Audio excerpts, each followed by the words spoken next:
So once you commit to a walk, how do you prepare and practice for a walk? I mean, I assume you walk, and probably most people that are watching or listening to the show have driven down a street and have seen a group of people walking. But how do you first physically prepare for a walk? And then we'll talk about how you mentally prepare. But how do you physically prepare? Heather, this was your first one. These guys are, they're old hands at it now. Okay, but this was your first one. It was. How do you physically prepare to walk 60 miles in 3 days? Well, I started by signing up for training walks. That is where I met both Cindy and Cheryl. Luckily, they all had some experience, so they were able to share a lot of inside secrets with me.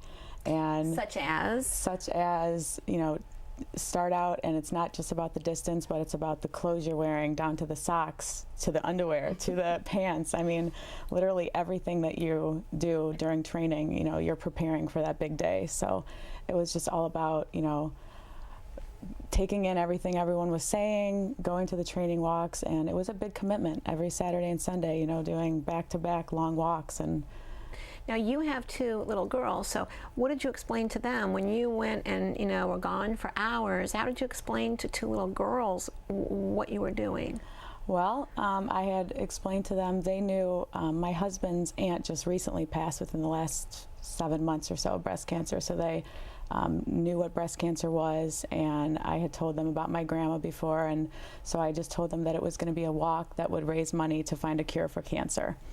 And most of the time they had soccer games and things, so they were, easily distracted, but they just knew Mommy was training, and soon I would do a 60-mile walk, and they were excited to come and support me.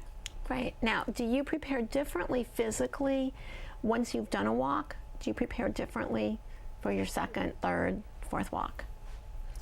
I would say not really, because unless you do more cross training. I know Cindy's done a lot of cross training, different kinds of workouts, but you really just walk. The key is to just walk.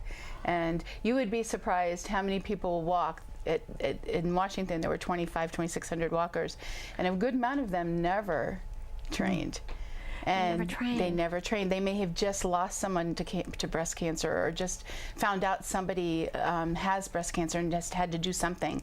And they were able to raise the money, but they never trained. And we're always surprised about that. So let me ask, does that, that force of nature overcome physically being kind of behind the 8 ball and not having trained? Can they still finish? Can they still do it? I think sometimes just the excitement of being there, and all of the people, and as many pit stops that they have, it's just your adrenaline is going. For the first day, at least. They always get through the first day. Right. The second and third day, they may be being picked up more often, because there are buses and vans, sweet vans, that'll pick you up and take you to the next pit stop. It sounds like the organization of these walks is like planning the invasion of Normandy. Yes. I mean, it sounds huge to be able to feed all these people, 2,600 people in Washington. How many were in Cleveland? 1,000. About 1,000 in Cleveland. To feed them, to move them, they sleep there. It sounds just like an incredible experience, both to do it and in the planning of it. I mean, it's so organized. It is. Yeah, you'd be amazed how organized I it would be is. amazed. I think every woman, and even man, should do it once in their life. I think these people that are planning these, they should be running the country. If they can do these walks, they should be running the country. Yes. Let the people running the country cut their teeth on doing these walks. Right.